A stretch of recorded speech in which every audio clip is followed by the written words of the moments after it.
रांदियुनि जो हफ़्तो मल्हाए पियो वञे, इन वारे सां बि ॿुधाइजो ऐं कहिड़ी कहिड़ी गेम्स आहिनि जेके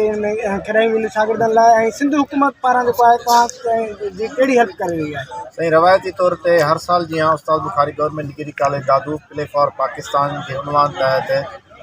रांदि जो लीग जेको आहे सो असीं सेलिब्रेट करे रहिया आहियूं, जेको असां इंतिहाई पंहिंजे मान वारे प्रोफेसर साईं गुलाम सरवर अब्बासी जे नाले सां मनसूब कयो आहे। छो त हिन कॉलेज जे अंदरि जेके बि प्रोग्राम आहिनि उन्हनि जो पायनर जेको आहे सो साईं अब्बासी साहिबु आहे।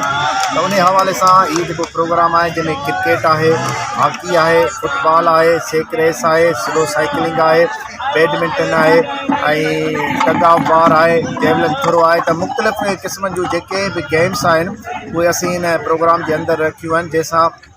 ॿार जी ज़हनी सलाहियत वधंदी, ॿार जी फ़ैसिले करण जी क़ुवत वधंदी ऐं स्पेशली जॾहिं रांदि जे मैदान में ॿारु आहे त उनखे डिसिप्लिन खे फॉलो करिणो आहे, त तबियतनि उनखे डिसिप्लिन खे फॉलो करण जे लाइ हिकिड़ो असां रुझान ऐं माहौल ॾेई रहिया आहियूं। त असीं सम्झूं था हिन क़िस्म जा जेके प्रोग्राम आहिनि सिंध जे अंदरि हर कॉलेज जे अंदरि थियनि था, यकीनन इहा हिकिड़ी बहितरीनु एक्टिविटी आहे ऐं ॿारनि जी ज़हनी नशोनुमा ऐं जिस्मानी नशोनुमा जो हिकिड़ो बहितरीनु पैरामीटर आहे। सिंध हुकूमत जे तरफ़ां असांजी जेकी एड इहा हूंदी आहे त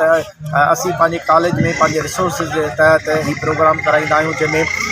कोशिशि इहा हूंदी आहे त वधि खां वधीक असांजा शागिर्द जेके आहिनि उहे हिसो वठनि, त जीअं उनजे अंदरि जेके बि ख़ासियतूं आहिनि, जेके उन्हनि जूं ख़ूबियूं आहिनि उहे नुमाया थियनि। असीं इंतिहाई थोरात आहियूं सिंध गवर्नमेंट जे लाइ, जंहिं असांखे हीउ भरपूर मौक़ो ॾिनो आहे त स्पोर्ट्स